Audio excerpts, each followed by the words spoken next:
الحمد لله رب العالمين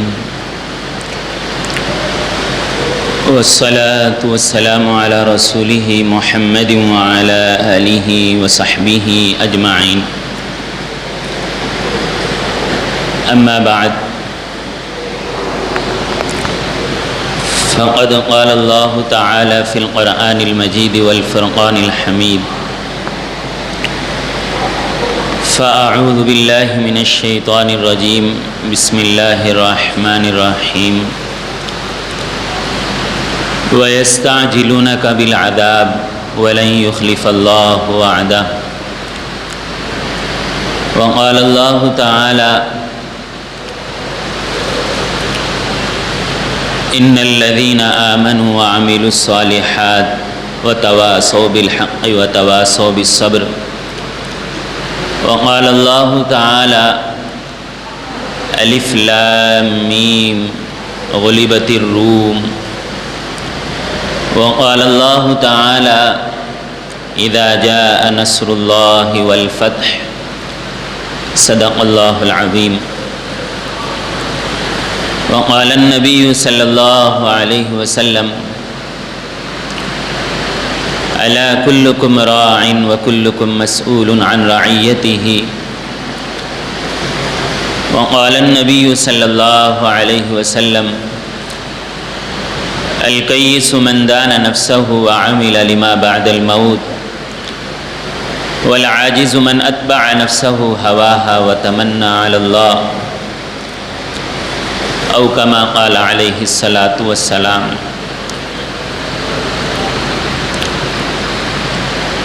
محترم حضرات، سامعین کرام،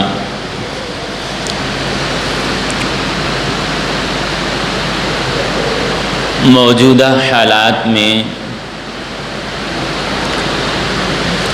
ظاہری اعتبار سے اکثری ملکوں میں خوشگوار حالات ہے. وہاں فتن و فساد نہیں ہے، وہاں مسلمانوں کے لیے قتل غارت گیری نہیں ہے، وہاں مسلمانوں کو ستا تو نہیں رہے ہیں، مسلمانوں کو مارا تو نہیں جا رہا ہے، لیکن دلی اطمینان سے، دلی اعتبار سے آدمی، انسان اور مسلمان مطمئن نہیں ہیں. کہیں پر حالات آ جاتے ہیں تو مسلمان بے چین ہو جاتے ہیں کہ مسلمانوں پر حالات کیوں آ رہے ہیں. کبھی عرب میں حالات آ جائے، کبھی ترکی میں زلزلہ آ جائے، کبھی اس ملک میں مسلمانوں کو مارا جائے، مسلمانوں کو نکلنے کے لیے کہا جائے، اور اسی طرح سے فلسطین کے مسلمانوں کو جو مارا اور پیٹا جا رہا ہے، وہ سارے حالات کو دیکھ کر ہمارے دل بے چینی کی کیفیت میں آ جاتے ہیں. مسلمان بے چین ہو جاتا ہے اور ہونا بھی چاہیے، لیکن ایسے حالات میں ایک مسلمان کا ایمان تازہ ہونا چاہیے. حالات کو دیکھ کر گھبرانا نہیں، حالات کو دیکھ کر اپنے رب ہونے پر شک نہیں کرنا، حالات کو دیکھ کر ایمان کے اعتبار سے متزلزل نہیں ہونا، حالات کے اعتبار سے اپنے ایمان کے بارے میں شک نہیں کرنا، حالات کو دیکھ کر دعا کرنا ہے، حالات کو دیکھ کر ایمان پر استقامت کی دعا کرنا ہے. اور آپ تاریخ کا مطالعہ کریں گے تو آپ کو معلوم ہوگا کہ ابراہیم علیہ السلام سے لے کر نبی اکرم صلی اللہ علیہ وسلم کے زمانے تک، اور نبی اکرم صلی اللہ علیہ وسلم کے زمانے سے لے کر آج تک بھی مسلمانوں پر حالات آئے ہیں، اور جن لوگوں نے مسلمانوں کو قتل کیا ہے، انبیاء کو ستایا ہے، انبیاء کو قتل کیا ہے، مسلمانوں کو مارا ہے، مسلمانوں کو شہید کیا ہے، مساجد کو گرایا ہے، اللہ تعالیٰ نے انہیں اس دنیا میں بھی عبرت کی سزا دی ہے اور آخرت میں بھی انہیں عبرت کی سزا دے گا۔ ایسا نہیں کہ بھی اللہ نہیں دے گا، اللہ کا اصول ہے وَأُمْلِي لَهُمْ إِنَّ كَيْدِي مَتِينٌ إِنَّ بَطْشَ رَبِّكَ لَشَدِيدٌ۔ اللہ ڈھیل لیتا ہے۔ آپ پڑھیے ابراہیم علیہ السلام کا واقعہ، آپ کو معلوم ہوگا کہ ابراہیم علیہ السلام جس گھر میں پیدا ہوئے ہیں ان کے والد آزر بت بنایا کرتے تھے، بت بیچا کرتے تھے، بتوں کی عبادت کیا کرتے تھے۔ ایسے گھر میں ابراہیم علیہ السلام کو پیدا کیا اور پیدا کرنے کے بعد ان پر حالات آئے، کتنے حالات آئے، ان کو گھر سے نکال دیا گیا، ان کو آنکھ انگاروں میں ڈال دیا گیا اور اسی طرح سے اپنے ایسی جگہ پر چھوڑنے کا حکم دیا گیا جہاں پر پانی نہیں ہے، جہاں پر کوئی دیکھ بھال نہیں ہے، وہاں پر کوئی کھانے کا ساز و سامان نہیں ہے۔ یہ تمام چیزیں ایک ابراہیم جنہیں لقب ملا ہے خلیل اللہ کا، ان پر حالات آئے ہیں اور اللہ تعالیٰ نے ان حالات میں بھی اپنے ابراہیم علیہ السلام ایمان پر جمے رہے اور اس وقت کا جو دشمن تھا اللہ تعالیٰ نے اس دشمن کو پوری دنیا کے لیے عبرت کا نشان بنایا۔ آپ پڑھیے قارون کی زندگی، آپ کو معلوم ہوگا کہ ابراہیم علیہ السلام کو آنکھ میں ڈالا گیا، پورے آنکھ میں ڈالے جانے تک ابراہیم علیہ السلام جمے رہے۔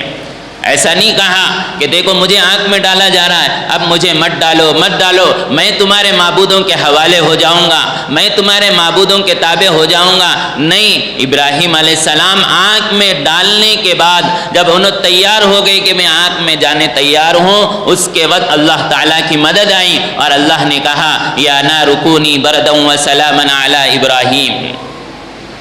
اللہ تعالیٰ کی مدد آتی ہے لیکن بندے کے اندر، انسان کے اندر وَكَانَ الْإِنسَانُ عَجُولًا، انسان جلد باز ہے، انسان کہتا ہے کہ میں جیسے ہی دعا کروں ویسے دعا قبول ہو جائے۔ اگر اللہ تعالیٰ گناہ کرتے ہی عذاب دینا شروع کر دے تو شاید آج تک اس دنیا میں کوئی باقی نہیں رہتا۔ اللہ تعالیٰ مہلت دیتا ہے کافروں کو، اللہ تعالیٰ مہلت دیتا ہے گنہگاروں کو، اللہ تعالیٰ مہلت دیتا ہے بادشاہوں کو، اللہ تعالیٰ مہلت دیتا ہے حکمرانوں کو، اللہ تعالیٰ مہلت دیتا ہے فرعون جیسے ظالم شخص کو۔ آپ پڑھیے، فرعون وہ شخص ہیں جس نے 12,000 لڑکوں کا قتل کیا، 12,000 بچوں کا قتل کیا۔ ان بچوں کے قتل کرتے وقت اللہ تعالیٰ کی مدد نہیں آئی، اللہ تعالیٰ کی نصرت نہیں آئی، اللہ تعالیٰ کا عذاب نہیں آیا۔ کب آیا؟ جب مرنے کا وقت آیا، جب مرنے کا وقت آیا، ایسے موقع پر اللہ تعالیٰ نے اسے سمندر میں ڈبایا اور سمندر نے اٹھا کر پھینک دیا، اور آج بھی وہ مصر میں اپنے جسم کے ساتھ اور اپنے ہڈیوں کے ساتھ، اپنے لاش کے ساتھ پوری دنیا کے لیے عبرت بنا ہوا ہے۔ لیکن اس سے پہلے اس وقت کے جو بنی اسرائیل تھے اور اس وقت کے جو موسیٰ علیہ السلام تھے، اس وقت کے جو ہارون علیہ السلام تھے اور اس وقت کے جو موسیٰ علیہ السلام کی والدہ تھی اور اس وقت کے جو مسلمان تھے، ان تمام کے تمام دعائیں کر رہے تھے فرعون کے مرنے کے لیے، فرعون کی بربادی کے لیے، فرعون کے ظلم و ستم کے خاتمے کے لیے۔ لیکن اللہ نے اس وقت اس کو عذاب میں مبتلا نہیں کیا، مبتلا کیا آخری وقت مبتلا کیا۔ اتنے سارے حالات آنے کے باوجود اللہ اسی وقت عذاب نہیں لاتا ہے، ایک موقع دیتا ہے، مہلت دیتا ہے۔ حالانکہ فرعون کے بارے میں ہے، اس نے کہا انا ربکم الاعلی، میں بلند رب ہوں، میں تمہارا رب ہوں، لوگوں کو اپنے سامنے سجدہ کرواتا اور کہتا کہ مجھے مانو۔ ایسے شخص کو بھی اللہ تعالیٰ مہلت دیا ہے، 12,000 بچوں کا قاتل، اپنے آپ کو رب کہلانے والا اور مسلمانوں کو اس وقت کے مسلمانوں کو مارنے والا، لیکن اس وقت اللہ تعالیٰ کی مدد نہیں آئی، آخر میں آئی اور آ کر اللہ تعالیٰ نے بتا دیا دیکھو میں ظالموں کو چھوڑ دیتا ہوں لیکن تمہاری ذمہ داری ہے کہ تم اپنے ایمان پر ثابت قدم رہنا۔ نوح علیہ السلام کی زندگی پڑھ لیجئے، آپ کو معلوم ہوگا نوح علیہ السلام وہ نبی ہیں جن کی نسل سے انبیاء پیدا ہوئے ہیں۔ اور نوح علیہ السلام 950 سال تک دین کی محنت کرتے رہے، دعوت دیتے رہے۔ ان کو اس وقت کے جو کافر لوگ تھے ان کو ڈرایا کرتے تھے، ان سے کہا کرتے تھے یا تو ملک سے نکل جاؤ یا پھر ہمارے مذہب میں آ جاؤ، اس طرح کا مذاق اڑایا کرتے تھے۔ ایمان کے بارے میں مذاق اڑاتے، وہ کشتی بناتے تو ان کا مذاق اڑاتے، ان کی نسل اور ان کی اولاد کا مذاق اڑاتے، ان کی بیوی کو بھٹکاتے۔ یہ تمام ہونے کے باوجود 950 سال تک نوح علیہ السلام ایمان کی دعوت دیتے رہے، ایمان پر ثابت قدم ہوتے رہے، اور ان کی دعوت کی وجہ سے 80 یا 90 لوگ اسلام قبول کیے، اور وہ لوگ بھی اسلام پر جمے رہے۔ اور اس کے بعد 950 سال کے بعد وہ قوم جو نوح علیہ السلام کو مارنے پر تلی تھی، وہ قوم جو نوح علیہ السلام کو اپنے ملک سے نکالنے پر تلی تھی، وہ قوم جو ان کی بچے کو اور ان کی بیوی کو ایمان سے بھٹکانے پر تلی تھی، اللہ تعالیٰ نے ان تمام قوم کو برباد کر دیا۔ جلدی مت کیجئے کسی چیز کے بارے میں، آپ پڑھیے، آپ کو معلوم ہوگا نبی اکرم صلی اللہ علیہ وسلم، نبی اکرم صلی اللہ علیہ وسلم کی زندگی پڑھ لیجئے۔ نبی اکرم صلی اللہ علیہ وسلم کی دعوت کی جو محنت شروع ہوئی، ابتدا میں صرف 4 افراد تھے، محمد صلی اللہ علیہ وسلم اور آپ کے اہلیہ محترمہ ام المؤمنین حضرت خدیجہ رضی اللہ عنہا، اور آپ کے گھر کے خادم اور آپ کے بیٹے مانے والے داماد حضرت علی رضی اللہ عنہ، اور آپ کے دوست ابو بکر صدیق رضی اللہ عنہ۔ 4 سے ایمان شروع ہوا، ایمان کی دعوت شروع ہوئی، تبلیغ شروع ہوئی۔ ایسے حالات میں نبی اکرم صلی اللہ علیہ وسلم پر حالات آئے، نبی اکرم صلی اللہ علیہ وسلم پر پتھر گرانے کا واقعہ پیش آیا، طائف میں آپ کو زخمی کیا گیا، آپ کے اوپر اونٹ کی اوجڑی ڈال دی گئی، آپ کو گھر سے نکلنے پر آپ کو گھر سے نکال دیا گیا، آپ کو ملک سے نکال دیا گیا، آپ کی بیوی پر واقعہ عفق کا واقعہ پیش آیا، اور آپ کے بیٹیوں کو طلاق دلوا دیا گیا، آپ کے بیٹے اس دنیا سے رخصت ہو گئے۔ یہ تمام چیزیں ہونے کے باوجود اس وقت اللہ تعالیٰ کی مدد نہیں آئی۔ فتح مکہ کے موقع پر آپ پڑھ لیجئے، حدیبیہ کے موقع پر آپ مدینہ منورہ سے مکہ مکرمہ تشریف لانے والے تھے، عمرے کے ارادے سے تھے، آپ کے ساتھ صحابہ ہیں، اور کفار یہ کہہ رہے ہیں کہ ہم آپ کو عمرہ کرنے نہیں دیں گے، آپ جائیے اور آپ جائیے۔ اس وقت صحابہ کہہ رہے ہیں ہم اپنی جان قربان کر دیں گے، آپ کہیے ہم ان کفاروں کو مار دیں گے، لیکن اللہ کے رسول صلی اللہ علیہ وسلم خاموش ہے، اور اس وقت اللہ تعالیٰ کی مدد نہیں آئی۔ اللہ کے رسول کو مکے سے نکال دیا گیا، لیکن جب اور اللہ کے رسول کو کعبۃ اللہ میں نماز پڑھنے کی اجازت نہیں دی گئی، اللہ کی مدد نہیں آئی۔ کب آئی؟ فتح مکہ ہوا۔ فتح مکہ ہونے کے بعد جو اللہ کے رسول کو مارا ہے، جس نے صحابہ کو مارا ہے، اور جس نے صحابہ کو شہید کیا ہے، جن کے بیویوں کو اور ان کی اولاد کو یتیم کیا، بیویوں کو بیوہ کیا، اور ان کو اپنے گھر سے نکال دیا گیا، ایسے لوگوں کو جب فتح مکہ ہوا اور کعبۃ اللہ کی چابی آپ کے ہاتھ میں آئی، اللہ کی مدد آئی ہے۔ لوگ سمجھتے ہیں کہ میں ادھر دعا کروں، میں ادھر قنوت نازلہ پڑھوں، ادھر فلسطین کا مسئلہ حل ہو جائے، میں ادھر دعا کروں ظالم حکمران ہٹ جائے، میں ادھر دعا کروں یہ میری طرف سے یہ ساری چیزیں ہو جائے، میں ادھر دعا کروں یہ ساری چیزیں ہو جائیں۔ ایسے ہونے والا نہیں ہے، ایسا ہونے والا نہیں ہے۔ حالانکہ جلدی کرنا، اللہ تعالیٰ نے قرآن میں کافروں کے بارے میں کہا وَيَسْتَعْجِلُونَكَ بِالْعَذَابِ، جلدی مچانے والے، عذاب کی جلدی طلب کرنے والے، یہ کافروں کی صفت ہیں، ایمان والوں کی صفت نہیں ہے۔ آپ صحابہ اکرام رضی اللہ علیہ مجمعین کی زندگی پڑھ لیجئے، جتنے غزوات ہوئے ہیں، بعض مرتبہ صحابہ کی زبانوں پر آ گیا متی نصر اللہ، اللہ کی مدد کب آئے گی، ہمارے ساتھی شہید ہو رہے ہیں، ہمیں ملک سے نکال دیا گیا، ہمارے بیویاں بیوہ ہو رہے ہیں، ہمارے بچے یتیم ہو رہے ہیں، کب آئے گی؟ قرآن خود کہہ رہا ہے الا ان نصر اللہ قریب، یاد رکھ لو اللہ کی مدد بہت قریب ہے۔ لوگ سمجھتے ہیں کہ پوری دنیا میں فلسطین کے لیے دعا ہو رہی ہیں، لیکن عذاب کیوں نہیں آ رہا؟ وہ برباد کیوں نہیں ہو رہے ہیں؟ اللہ کی غیبی مدد کیوں نہیں آ رہی؟ یاد رکھ لیجئے اللہ کی سنت ترتیب وار ہیں اور اللہ کی قدرت ترتیب وار نہیں ہے۔ اللہ اپنی سنت ادا کرتا ہے، اللہ کی قدرت ضرور ہے، لیکن اللہ کی سنت زیادہ، اللہ اپنی سنت پر عمل زیادہ کرتا ہے۔ اللہ کی قدرت ہے کہ بغیر باپ کے بچہ پیدا کر دے، اللہ کی قدرت ہے کہ وہ پہاڑ سے اونٹنی کو پیدا کر دے، اللہ کی قدرت ہے کہ مچھلی میں نبی کو زندہ رکھے، یہ اللہ کی قدرت ہے۔ لیکن اللہ کی سنت یہ ہے کہ شادی کرو گے تو بچہ ہوگا، اونٹ اور اونٹنی ملے گی، بچہ ہوگا، مچھلی میں جاؤ گے اور وہ تمہیں کھائے گی تو تم مرو گے، یہ اللہ کی قدرت ہے۔ اللہ کی سنت یہ ہے کہ اللہ ترتیب وار کرتا ہے۔ الی اجل مسمی، اللہ نے ہر ایک کی بربادی کے لیے وقت مقرر کر رکھا ہے۔ آپ پڑھیے حجاج بن یوسف کا واقعہ، وہ حجاج بن یوسف جس نے صحابہ کو قتل کیا، جس نے تابعین کو قتل کیا، اس کے بارے میں لکھا ہوا ہے کہ 12 لاکھ افراد کو اس نے قتل کیا۔ سعید بن جبیر رضی اللہ عنہ جو تابعی مانے جاتے ہیں ان کو قتل کیا۔ سعید بن جبیر رضی اللہ عنہ وہ شخصیت ہے جو ایک رکعت میں پوری قرآن پڑھنے والے ہیں۔ انہوں نے دعا کی تھی کہ اے اللہ اب میرے قتل کے بعد حجاج بن یوسف کو اتنا موقع نہ دینا کہ وہ کسی اور کو قتل کرے۔ سعید بن جبیر رضی اللہ عنہ کو قتل کیا گیا، وہ قتل کرنے والوں نے آیا اور آ کر ان کی گردن کو الگ کیا۔ جیسے ہی گردن کو الگ کیا گیا ان کا خون کا فوارہ اٹھا اور پورے اس کے میدان میں اور اس کے تخت نشین پر چلا گیا۔ قتل کرنے والوں سے پوچھا کہ کیا بات ہے، اب تک میں نے 12,000 لوگوں کو اپنے آنکھوں کے سامنے قتل کروایا ہے لیکن کسی کا خون کا فوارہ نہیں اٹھا۔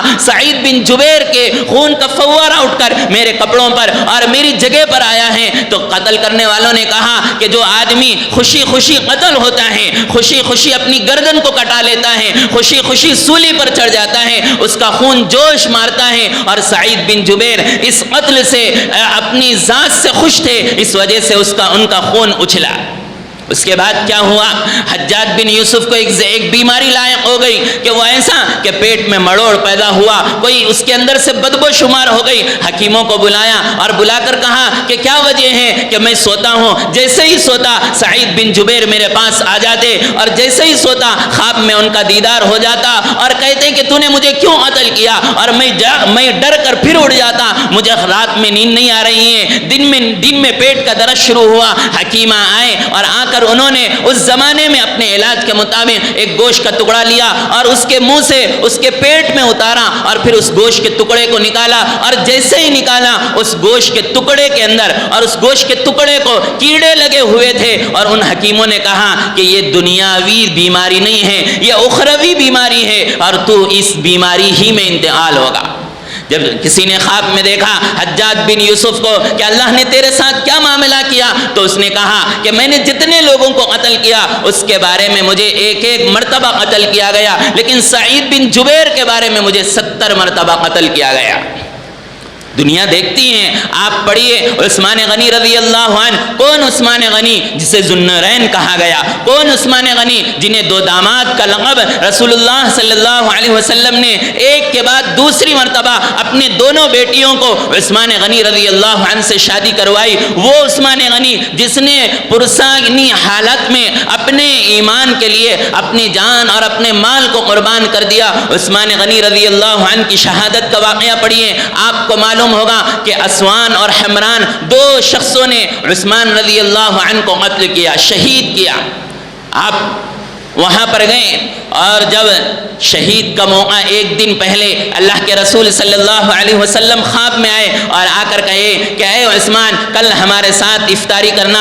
عثمان رضی اللہ عنہ کو شہید کیا گیا، اور جب شہید کے وقت ان کی بیوی نائلہ دوڑتے ہوئے اپنی شوہر محترم عثمان غنی رضی اللہ عنہ کو بچانے آئے، لیکن اس میں ان کے ہاتھ زخمی ہو گئے تو عثمان رضی اللہ عنہ نے بددعا دی کہ تیرے ہاتھ اور پاؤں بیکار ہو جائیں گے، تو پانی کو ترسے گا، تجھے پانی نہیں ملے گا اور تیری زبان نکل جائے گی۔ وہ دن بھی دیکھا ہے لوگوں نے کہ جن لوگوں نے عثمان غنی رضی اللہ عنہ کو شہید کیا، ایک موقع آیا جامع دمشق کے پاس، وہ دونوں بازار میں پڑے ہوئے ہیں اور ان کے ہاتھ اور پاؤں بیکار ہیں، زبان نکلی ہوئی ہے، پانی کو ترس رہے ہیں، لوگ پانی نہیں دے رہے ہیں۔ یہ عثمان غنی رضی اللہ عنہ کی مدد، اللہ نے مدد اور نصرت اس وقت نہیں کی، ایک زمانہ آیا اللہ نے پوری دنیا کے لیے عبرت کا نشان بنا دیا۔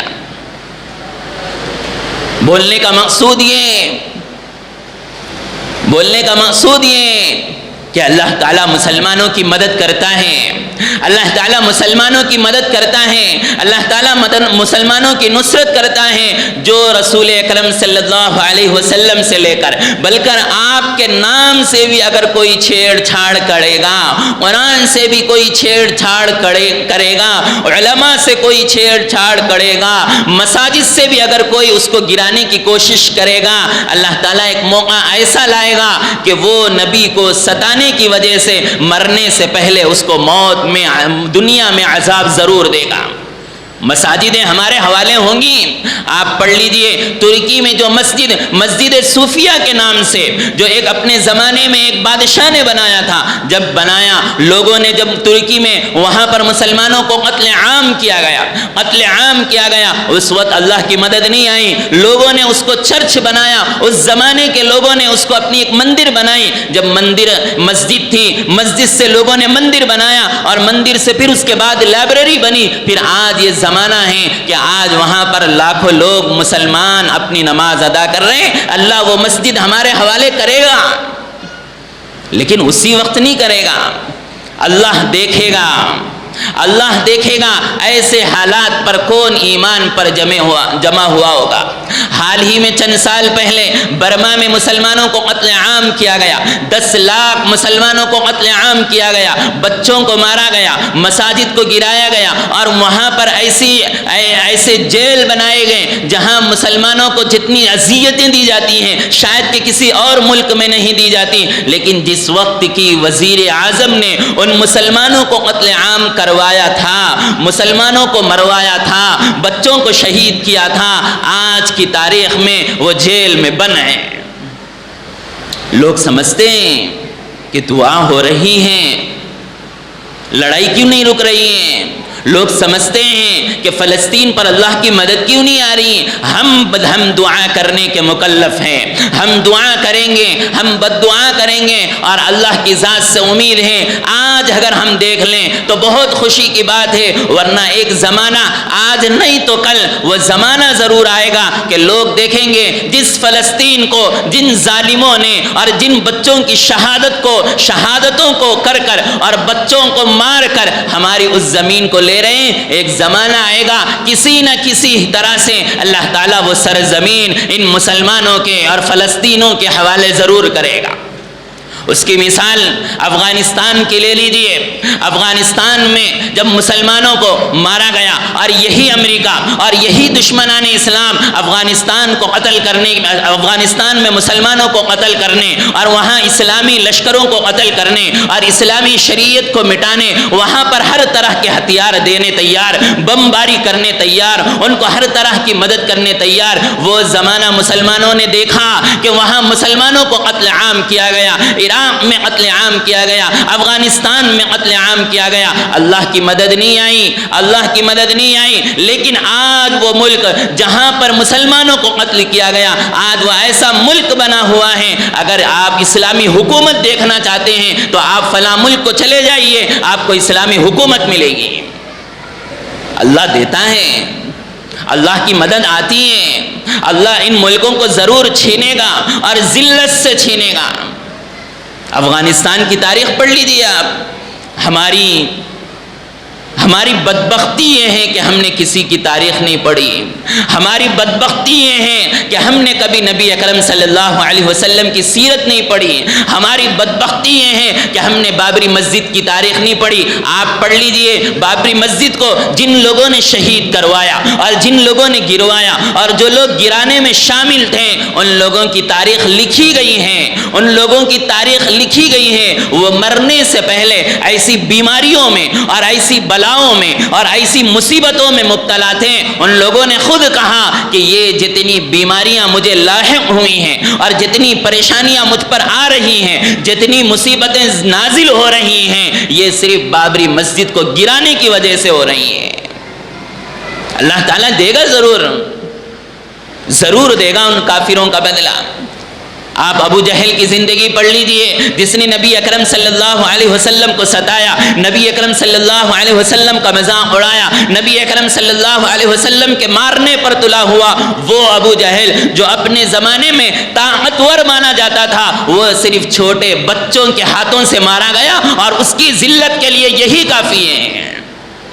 آپ ابو لہب کی زندگی پڑھ لیجئے، اس کے بیٹے عتبہ کی زندگی پڑھ لیجئے، جس نے نبی اکرم صلی اللہ علیہ وسلم کے ابتدا میں آپ کی بیٹیوں سے شادی ہوئی، اللہ کے رسول نے جب دعوت کا کام شروع کیا، تبلیغ کا کام شروع کیا، لوگوں کو اللہ کی طرف بلانا شروع کیا، تو اس کے باپ نے کہا کہ ان بیٹیوں کو طلاق دلوا دو، طلاق دے دو۔ ان ظالم بیٹوں نے اور ان ظالم باپ نے نبی اکرم صلی اللہ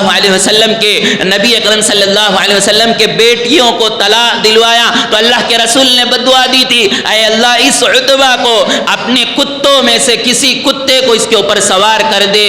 اور وہ دنیا نے دیکھا اور تاریخ لکھنے والوں نے لکھا، اللہ کے رسول کی وہ بددعا جس وقت اللہ کے رسول نے کہا اور جس وقت اللہ کے رسول کی وہ بددعا تھی، اس وقت نہیں، چند دن گزرے، چند مہینے گزرے، اس کے بعد عتبہ کو کہیں ملک میں دوسرے ملک کو جانا تھا، دوسرے شہر کو جانا تھا۔ ابو لہب نے کہا کہ عتبہ کو اللہ کے رسول نے بددعا دی تھی اور اللہ کے رسول کی بددعا ضائع نہیں ہونے والی ہے، اس کو پورے درمیان میں سلاؤ، اونچی جگہ پر سلاؤ۔ اور جنگل میں سلایا گیا جہاں پر کوئی درندے رہتے ہیں۔ ایک درندہ اس لشکر کے پاس آیا، ہر ایک کی بو سنتا اور اس کو چھوڑ دیتا، اور جہاں پر عتبہ سویا ہوا تھا وہاں پر عتبہ پر حملہ کیا اور اس کی گردن اور اس کے چہرے کو پورا بگاڑ کر چلا گیا۔ آپ پڑھیے حسین رضی اللہ عنہ جن کے بارے میں یہ بات ملتی ہے کہ انہیں شہید کیا گیا، ان کے خاندان کو شہید کیا گیا۔ جتنے لوگوں نے نبی اکرم صلی اللہ علیہ وسلم کے اہل بیت کو مارا ہے، اہل بیت کی شہادت کی ہے اور اہل بیت کو اس دنیا سے رخصت کیا ہے، ان تمام کی زندگی پڑھیے۔ کربلا میں آپ کی اللہ کی مدد نہیں آئی، اللہ نے دیکھا کہ میرے اللہ کے رسول کے خاندان کے ہیں، اہل بیت کے خاندان کے ہیں، یہ لوگ اگر اس وقت ایمان پر جمے رہنا، ان کی زندگی پوری دنیا کے لیے، پوری امت مسلمہ کے لیے، پورے بندوں کے لیے عبرت اور نمونہ ہیں، تو اللہ نے اس وقت اللہ حسین رضی اللہ عنہ کی اللہ کی مدد اس وقت نہیں آئی۔ پھر اس کے بعد ابن زیاد نے جو حضرت حسین رضی اللہ عنہ کو قتل کیا تھا، حسین رضی اللہ عنہ کو قتل کیا تھا، آپ اس کی زندگی پڑھ لیجئے، آپ کو معلوم ہوگا کہ کیسی دردناک موت مرا ہے وہ۔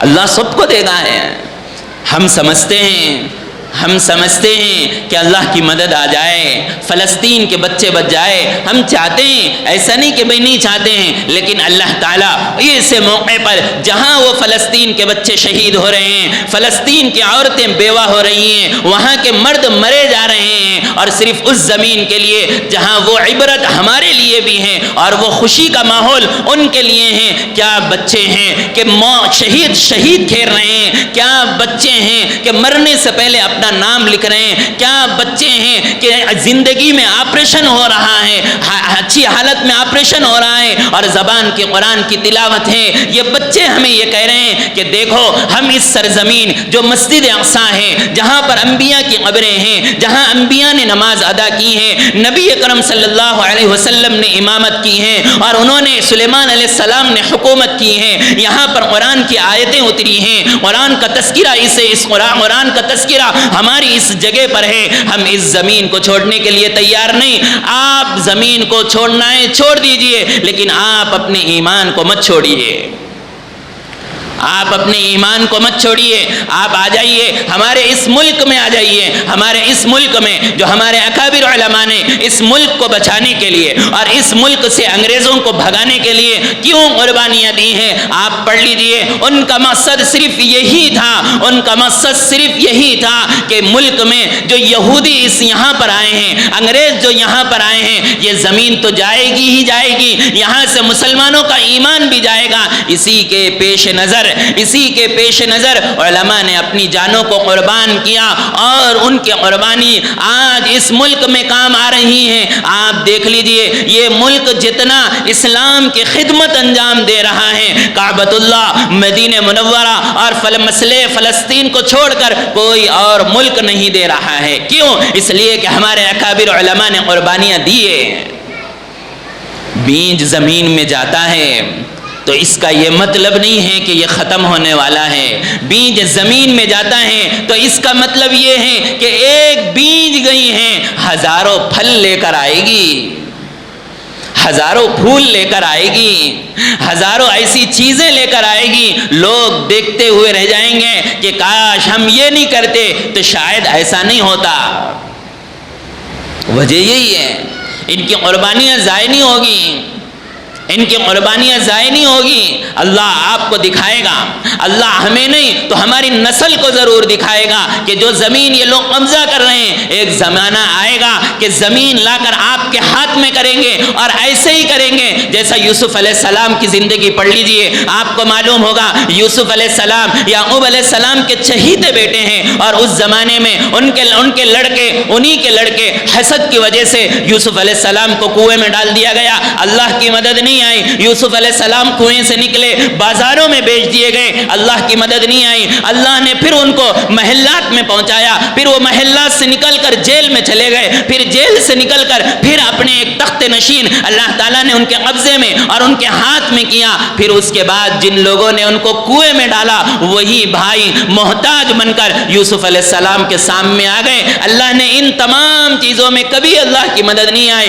لیکن جن لوگوں نے ڈالا وہ خود محتاج بن کر آئے کہ ہمیں راشن دیجئے۔ آپ پڑھیے یوسف، ہماری سب سے بڑی کوتاہی یہ ہے، سب سے بڑی بدبختی یہ ہے کہ ہم نے کبھی یوسف علیہ السلام کا واقعہ نہیں پڑھا، ہم نے کبھی سورہ کہف نہیں پڑھا۔ آپ پڑھ لیجئے سورہ کہف، آپ کو معلوم ہوگا وہ اللہ کے بندے جو پورے ملک میں بادشاہ ظالم بادشاہ جو اسلام کا مخالف اور اسلام دشمن، اپنے آپ کو معبود کہلانے والا، صرف 12 لڑکے یا 8 لڑکوں نے اسلام قبول کیا۔ ہم کچھ نہیں کر سکتے، ہم کچھ نہیں کر سکتے، بادشاہ کے سامنے دعوت دینے کے لیے ہم نہیں جا سکتے، لوگوں میں دعوت نہیں دے سکتے۔ ایک جگہ پر بیٹھ گئے، پورا ملک اسلام دشمن، مسلمان دشمن، قرآن دشمن، رب دشمن، وقت کے نبی کا دشمن، لیکن وہ 7 لوگ گئے اور اپنے ایمان کو بچانے کے لیے ایک جگہ پر آرام کر دیے۔ اللہ نے ان کے ایمان کی مثال ساری دنیا کے لیے پیش کر دی اور کہا کہ دیکھو پوری دنیا اگر تمہاری دشمن بن جائے، پوری دنیا قرآن پڑھنے پر پابندی لگا دے، پوری دنیا اللہ کے رسول صلی اللہ علیہ وسلم کو ماننے پر تمہیں قتل کر دے، تو تمہاری ذمہ داری ہے تم قتل ہو جانا اور ان ظالم بادشاہوں سے آگے جا کر کہیں اپنا پناہ لے لینا، لیکن یاد رکھو اسلام کو نہیں چھوڑنا۔ یہ سورہ کہف کا پیغام ہے، یہ سورہ کہف کا پیغام ہے۔ اور اللہ تعالیٰ ایسے حالات بناتے ہیں اور ایسے حالات بناتے ہیں، وہ ظالم بادشاہیں اور وہ ظالم دشمن لوگ آپ کے سامنے اسلام قبول کریں گے اور ان ظالم حکمرانوں کو بتائیں گے کہ دیکھو ہم اسلام قبول کرے، ہم نے اسلام کا مطالعہ کیا۔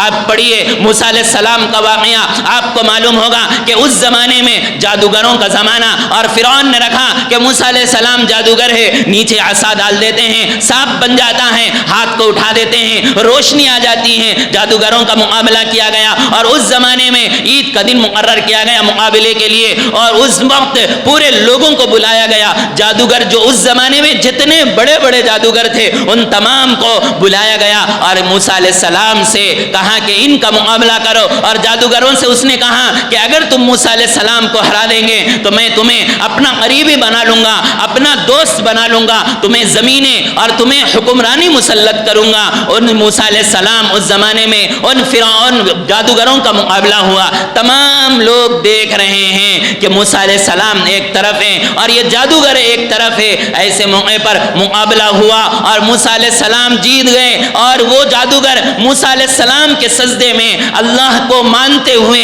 اللہ کی تکبیر کہتے ہوئے سجدے میں گر گئے اور کہا کہ ربی موسیٰ و ہارون، ہم موسیٰ اور ہارون کے رب رب پر ایمان لاتے ہیں. اور فرعون یہاں کہنے لگا کہ تم مجھے پوچھے بغیر ایمان لا رہے ہیں. لَأُصَلِّبَنَّكُمْ فِي جُذُوعِ النَّخْلِ کہ میں تمہیں سولی دوں گا, تمہیں کاٹ دوں گا, ایک ہاتھ نکال دوں گا, ایک پیر نکال دوں گا. تو ان کی زبانوں پر یہ آئے, ہم اپنے ہاتھ دینے تیار, اپنے پاؤں دینے تیار, اپنی گردن دینے تیار, لیکن ہم موسیٰ علیہ السلام پر ایمان لائیں گے.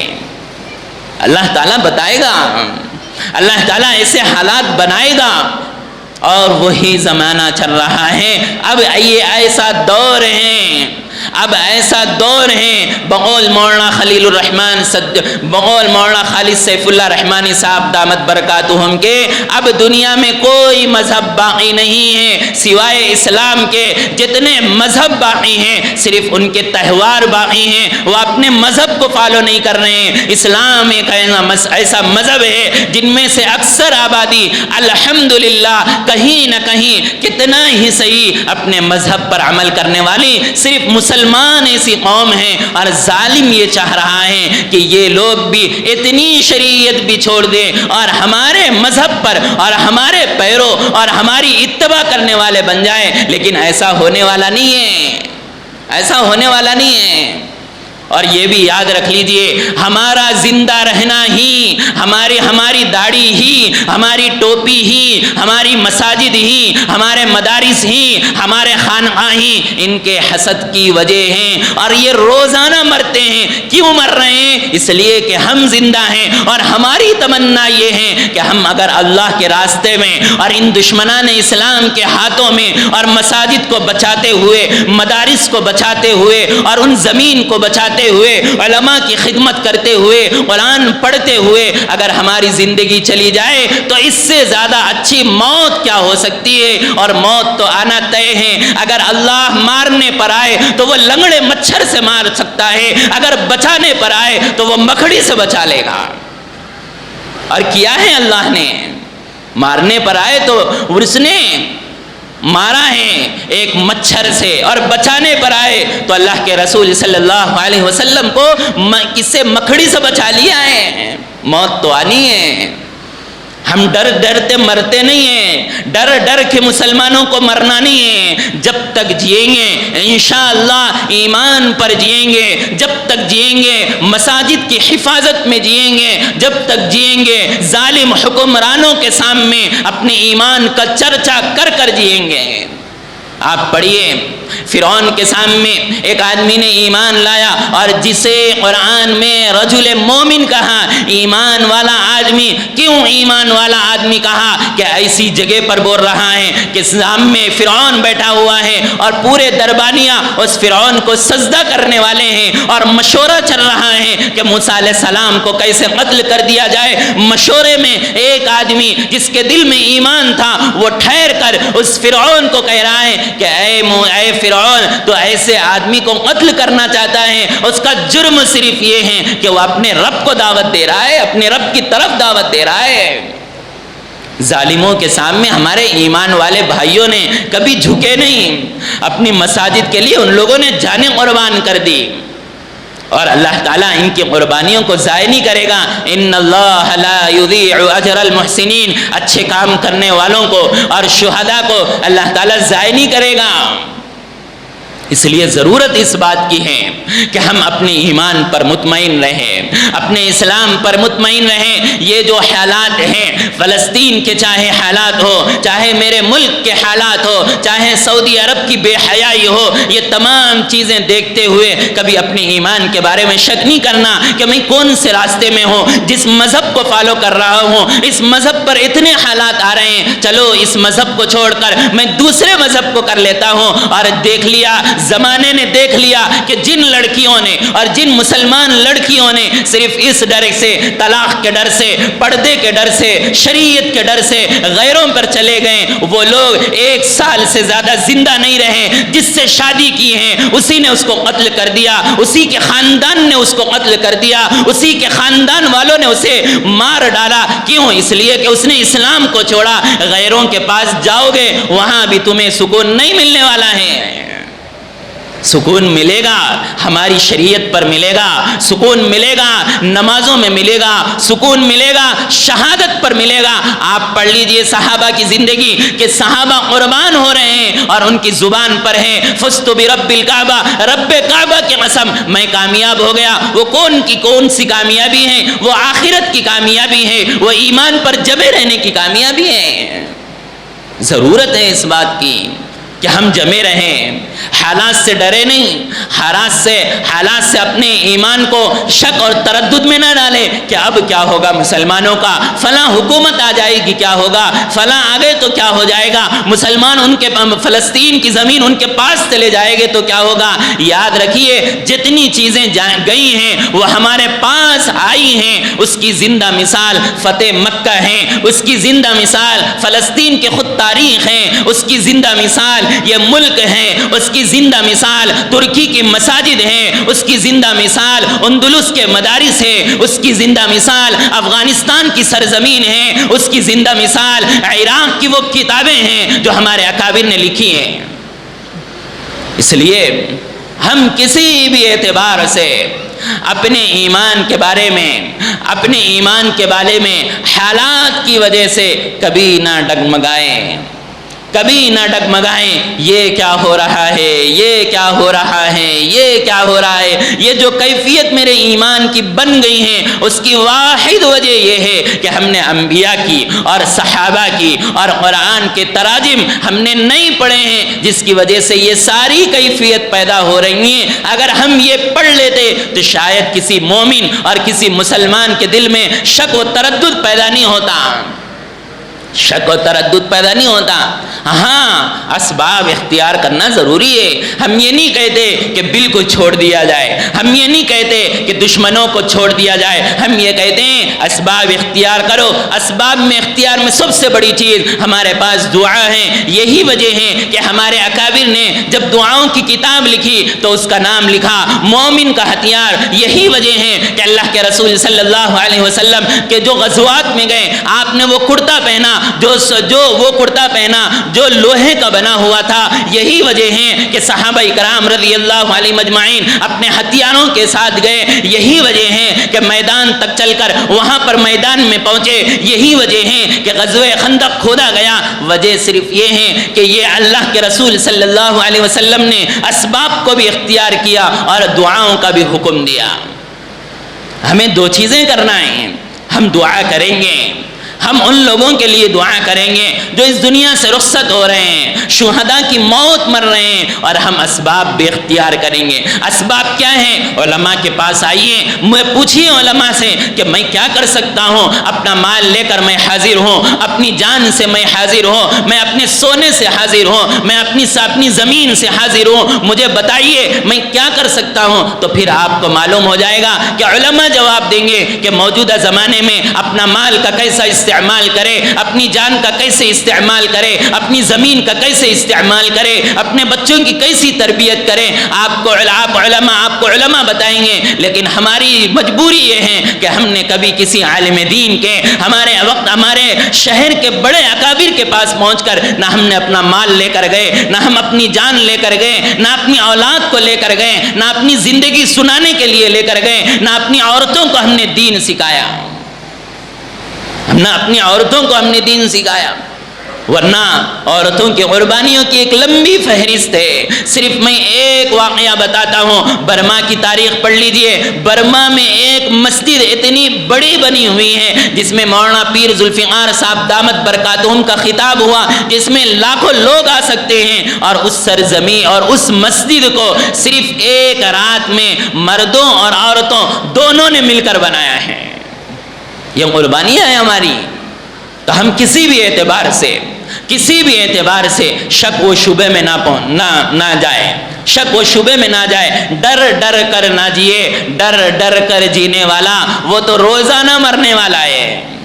ڈر کر جینے والا وہ روزانہ مرنے والا ہے، اور جو ڈرتا نہیں ہے، ڈرنے کا مطلب اللہ سے نہیں، اللہ سے تو ڈرنا ہی ہے، موت کے بعد کی زندگی سے ڈرنا ہی ہے، ان ظالم حکمرانوں سے اور ان حالات سے ڈرنا نہیں ہے، اپنی زندگی سنوارنا ہے کہ میں کیسے سنور جاؤں، میں کیسے اپنے ایمان پر جمے رہوں۔ ہمیں دعا کرنا ہے اور وہ دعا کرنا ہے جو اللہ کے رسول صلی اللہ علیہ وسلم نے سنا کر اور دے کر گئے ہیں، اللہم ثبت قلبی علی دینک، اے اللہ مجھے اپنے دین پر ثابت قدم رکھ، یہ دعا کرتے رہنا ہے۔